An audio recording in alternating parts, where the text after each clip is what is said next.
Off the Track is proudly brought to you by Windsor Park Stud.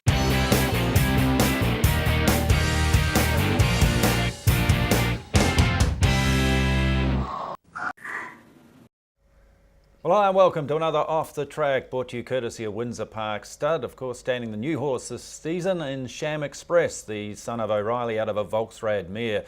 Well, our guest today is son of Hall of Fame trainer Bill Sanders. He's a pretty good trainer himself, top trainer, Graeme Sanders. Welcome along. Thanks, Steve. Hey, being the son of Bill Sanders, I've read, was he the first generation of your family involved in racing? Yes, first generation, yeah. He's how did it also, what was the spark that got him involved? well, he was actually a pharmacist and used to ride at the hunts and do all that sort of thing, and did a bit of stuff around the shows, and that's how he started, and went from there to hunting into training a few racehorses, and then it just got bigger. Was your interest as a kid always with the horses? Did you like them? Yeah, it was. We always went everywhere with the horses. Had to go to all the race meetings and do those sort of things. And as a kid, I can remember going to a few of the hunts when Dad was still riding. Okay. And yourself at school, how did you go? How did I go at school? Yeah. I only went fair. You went a fair few times? Yeah, I went a fair few times. A few other interests when I was at school. But so it was sport? Was one of your goals? Oh, yeah, sport, yeah. I liked rugby and used to do a bit of running and high jump and a few of those things. Well, athletics? Yeah, did a bit of that, yeah. Well, was okay at it. Competitive level or what? No, just school stuff. Yeah, okay. Yeah, it was too busy. I had to work all the time. Was that right? You hard taskmaster, your father? Yeah. He was a hard taskmaster. I mean, we're going to obviously talk about when we can talk about it now, I suppose, in that respect. That's one thing he was noted. He worked his horses hard. They were, as he said, professional racehorses. Yes, he worked the horses hard and he worked the staff hard and worked everybody hard. I mean, if you didn't work hard, as far as he's concerned, you were useless. You had to work. Yeah. Brothers and sisters? Yes, brothers. 2 sisters and a brother. Yeah. They followed the horses, but one sister wasn't that keen. But my older sister Christine, she rode, and brother Bill was a very good rider. He was a very good rider. He rode at the hunts and rode track work. And my other sister Heather, she shouldn't ride at all, but she followed it with interest. And then I did a bit of riding, but I wasn't any good at it. Yeah. No big feet. We're always going to grow. Too big.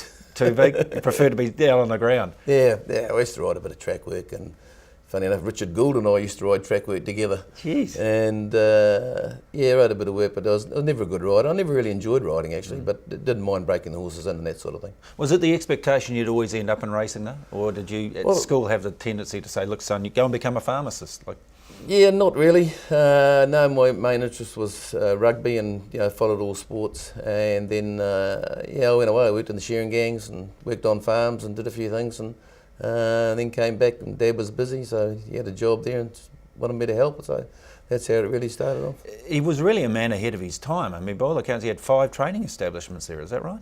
Yeah, we had a big team. Well, one part of it, we had 100 horses. No. In those days, yeah. And so when you're only racing and so he was the Chris Waller of his years. Yeah, it was. Yeah. It was a big operation, well organised, well run, and everything was detailed. Everything and lists every day, lists for everything, lists for everybody, feed list for every stable. So he had total control, or did you take control of a couple of stables or a stable block? Was he said, look son, go in there and do this as your horses, or he took control of the whole lot? No, well, we took control of the whole lot, really. I mean, Dad did all the organising and wrote the list and things. I mean, I used to have to make up all the feeds, and it was a big job managing the staff and that as well, because he was pretty tough on them. I'd have a calming factor on some of them. His expectations were pretty great, but no, it worked out pretty well. It was a big operation. It was a really big operation. In those days when, it was the start of track work riders came, because normally you'd have everyone employed in the stable would ride track work. It was the start of people just riding track work and going off to another job. That's when it all started. Really. Yeah, he really was a man ahead of his time. One of the guys I picked up on reading, and I knew a little bit about him by the photos I saw, was a guy called Big Paul Harris. He was referred to as Big Paul Harris. Yeah, Big Paul worked for us for a while. He started off, his parents started off as an owner, and then he got keen on racing and followed racing, and then he came and worked for us in those days, and he was one of the foremen for one of the stables, but he used to do a lot of the trips away and that sort of thing, yeah. Taken very early, wasn't he? Died. He was, yeah, only young. Hey, listen, some of the others that have come through, notables, Ross McCarroll, but of course Jeff Lynns, and the big one himself, another Hall of Famer, and John Wheeler. Yeah, those guys all worked for us. Ross was a local boy. I used to play rugby with his brother, actually. And he worked for us, and then and Jeff Lynn's worked for us for a while, and then and John Wheeler, obviously, and because John came to live with me when I first got married, so you can imagine what trouble that was, trying to keep him on the right track. And no, but we've been mates for years, John and I, and yeah, we had a lot of fun. He always gives everywhere I've read, everything I've read about John Wheeler gives great credit to your father, and obviously, obviously involved with yourself as well. Yes, no, yeah, John and I've been good mates. We still go on fishing trips together and do things for go away quite often. So how did it happen? You're 20. Was it a requirement that you had to be 21 to go into partnership at that stage? Yeah, you had to be 21 to get a trainer's licence. Oh, okay. Yeah. So yeah, I was ready to go when I was 20. My mates and I raced a few horses, and to start with, they had to go in our father's names. So we had the first horse we raced, actually, mates, was one we left off Patrick Hogan, a mare called Tambelina. Okay. And we did quite well with that. And then, yeah, at age 20, I just worked away into the business, and then got my licence when I was 21. And what a start to your training. First winner? Yeah. Spray Doon. Yeah, the Grand National Steeplechase. Where do you go after that? Well, that was all right. That was of course in August of the season. 21 years old at the time, and then the Labour weekend came around. I got married on Labour weekend of that year, and we won the Desert Gold Stakes with Brookby Hill on the day I got married. Gee whiz. Yeah. Your father's noted for his 2-year-olds, and we'll talk about that in the early thing, obviously, and that. But you had an affinity with the jumpers as well. Yeah, because those days you did everything. I mean, a lot of people didn't train 2-year-olds, but we used to train 2-year-olds, jumpers, the whole lot. Everything that every sort of racehorse you could train, we trained them.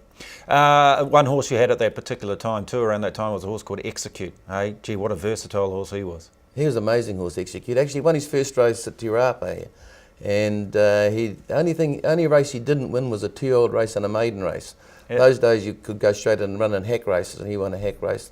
He won weight for age, he won sprints, weight for age, handicaps, hurdle race, steeplechase. He won every race possible except the maiden race and the 2-year-old race.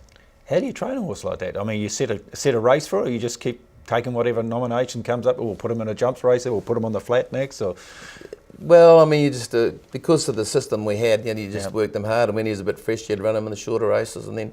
But those days, your horses would race themselves into form. You'd run them in different sort of races to get them to what best suited them. But no, just I mean, it's like most horses, just feed and work. Yeah, feed and work. You joined your father, 72-73 it was. You won the premiership. In fact, you won 5 premierships in a row. Yeah. Real domination. Yeah. We were unlucky not to win 6, actually. I think we got beaten by 1 the last time by Ray Werner. And if we'd been together the next year, we would have won it again. But no, we had a lot of horses, though. I mean, you need to win a lot of races when you had a lot of horses. The attrition rate, was it big going through? Yeah, it was. But horses seemed to be able to drop back and win again. And had a few misses on the handicap under the handicap system. One of the horses I remember of those times growing up was a horse called March Legend. He was a real favourite of mine in some respects. Yeah, March Legend he was a tough horse. He was a good horse, and he had a year when he had all the good horses there too. Bel Marino and a lot of other horses at the time were good horses raced. But no, he was a top horse. To me, he typified your stable. He had 20 starts as a 2-year-old. You remember that? 20 starts as a 2-year-old. 1/6 of he won the Group 1 size produce. Well, those are the only arguments we used to have. I said, Dad, you just got to ease up a bit. He said, no, they're professional racehorses. They can't win any money sitting home watching them on TV and listening to them on the radio. They've got to be at the races. Yeah, work them hard. Feed them well. Feed them well. Big feeder. Yeah, big feeder. Was there at the time, and I can't recall, because your father was a chemist, so they must be giving them something. Was there talk of that? Yeah, the tall poppy? Yeah, we used to hear that sort of thing, but I mean, no, definitely not. It was just the feed. He had the best prescription of the lot. That was the right sort of feed. Yep. And he sort of helped make up the whole thing. NRM had started at the time, and we had a feed that they made, and then we started feeding these make-up feeds, which they have now, and probably the first one to start using all that sort of thing. We had the right prescription for the right feed, and it was really just feed and work. I mean, you couldn't give horses anything anyway. And he didn't actually work with all the best bred horses in the world. We're going to talk about some of the purchases you've made over the years too. He was more about type, wasn't he, buying a horse? Well, he based 90% on the mother. If it had a good mother, it'd be right. Forget about the sire. So that's why he'd buy a cheaper horse. I mean, he always thought every sire would throw a good horse, so just based it 90% on the mother. Did he forgive a fault? Or was there, forgive a fault in Pretty terms fussy. of confirmation? Yeah. Very fussy, fussy. But then if you wanted to buy the horse at the right price, you had to be forgiving in some of the points of the horse that weren't quite correct. So, let that go. 5 years, premiership, as you say, should have been almost 6. You went out on your own. What brought that about? Oh, I thought it was time to do my own thing. Were you married at the stage to go? Oh yeah, I was married. I was married in 1970. Yeah, I married a young 18-year-old from Wellington. Get married young.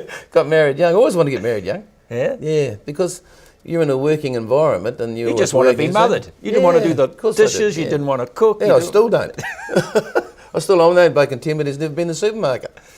You're joking. No, I'm not joking. You don't cook? No, don't do anything. She does everything for me.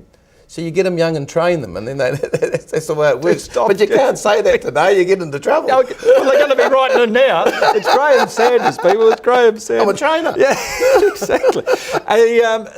Listen, in terms of the owners that came with you, it's your father, what did you take them? Was it agreed, mutually agreed once you got, or? No, it wasn't actually. It was quite funny. At the time, 2 of the lady clients I had, old Mrs. Rowan, who raced a few good horses and trained for her, she gave me horses to train.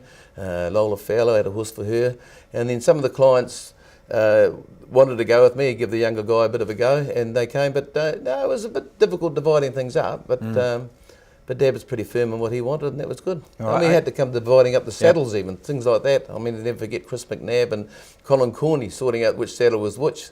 My mate Corney knew which the best ones for us to get, and that's the sort of things we had to do. We divided everything up. You talk about Chris McNabb. He and Noel Harris, obviously some of the country's leading riders at the time, were riding for you. I suppose, again, the bigger horses, the bigger team, the better horses, you get the best riders.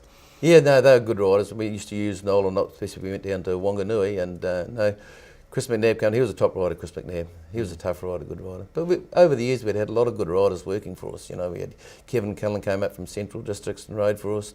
Johnny Humphreys, Johnny Red, and a lot of those. We had a great jumping rider in Colin Lewis. You know, great guys. And of course they learned how to work because the old man made sure of that. Yeah, so we had a guy called Clifford Briley. Some great stories I've read about Clifford. He was more intelligent on a horse, to be fair. Yeah, Clifford was an apprentice to me because Dad didn't really want to have apprentices. Okay. He was an apprentice to me, and Clifford, he was a very, very good horseman, but he wasn't quite that smart at other things. But he did well. You know, he'd say little things to you like, how did that horse work, Clifford? He still worked really good today. Now the grass is greener because it had just rained. You know, just things like that. No, he was a good rider, Clifford. He did well actually. He won some big races. Yeah. Hey, listen, Portia, 1,000 guineas winner. Portia, she was a good mare, good filly owned by Ernie Yule. Very smart, very quick, and her sister Jo Castor was fast too. But they were good horses. Luna Probe, another horse. Yeah, won the size produce, Luna Probe, good horse.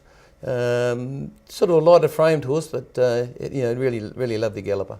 Did you change the style in which you trained when you left your father, or did you sort of maintain? Well, yeah, I had a few different beliefs which you're allowed to have. You know, I'd rather just sit and set a horse for a race instead of racing him so often. So I used to do that, and it turned out quite fruitful for me, really. All right. Well, Graeme Sanders now out on his own. We'll be back after the break to discuss more about the career of our guest today.